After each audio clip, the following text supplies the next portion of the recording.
the London Transport Museum opened here in London's Covent Garden in 1980.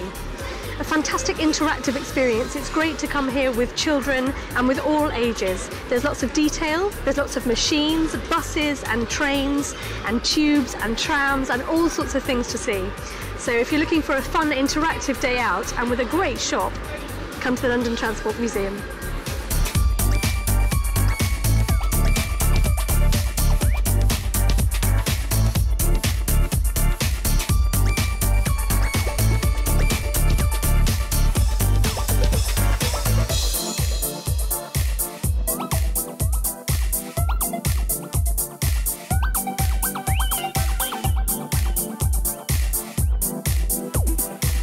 So we're here at the London Transport Museum with Martin Harrison-Putnam, who's the head of collections. Thank you very much for joining us. You're very welcome. And we're standing in front of one of the first steam engines on the first underground railway in the world. Is that right? That's right, yeah. It's a very special year this year because the underground's 150 years old and it started in London. And you're looking at a very early steam train from the 1870s.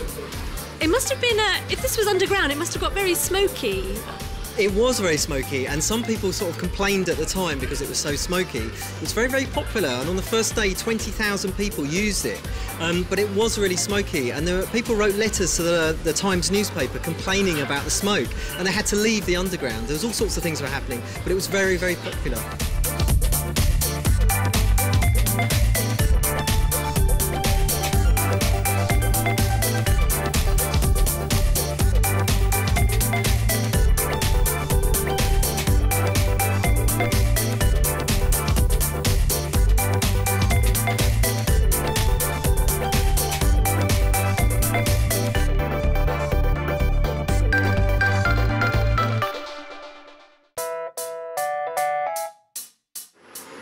So we're next to one of the first ever double-decker buses, is that correct? It is, yeah. So we got our first bus in 1829. It was an idea copied from Paris, but by the 1850s it was so successful in London that they started to develop these double-decker buses, which is what we're looking at now. It's amazing. Yeah, it was known as the knife ball bus, and people sat back to back at the top, and there were complaints that you could see ladies' ankles, so they put these boards on the front which were called decency boards. Really? Yeah. That's amazing. And it was pulled by horses? Pulled by horses, and it was 2 horses, and they'd swap those teams of horses over 4 or 5 times a day. But for the driver and the conductor, you could work up to, 12, 15 hours a day. So this is the beginning of the London double-decker bus. This is the start of it. This is it, and that's the tradition just carried on all the way through. So the first red ones, you had a company called the London General Omnibus Company, and they painted their buses red, and they became the dominant force on the kind of bus thing. So like London Transport just kept that going, and now red is just a really, the colour of London. It's London bus.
Thank you, sir.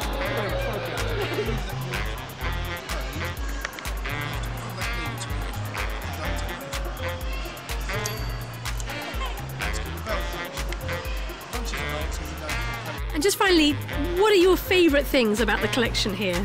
I think it's a wonderful collection. So as a Londoner and somebody who uses public transport, to learn about the history of it and how London grew and we moved to the suburbs because of the transport is very interesting. But my favourite probably is that hand-drawn map that Beck did in the early 1930s, and it's just amazing that somebody had an idea that's become a map that's known all over the world and copied as well. So it's really interesting. Thank you very much for your time, really appreciate it. Thank you.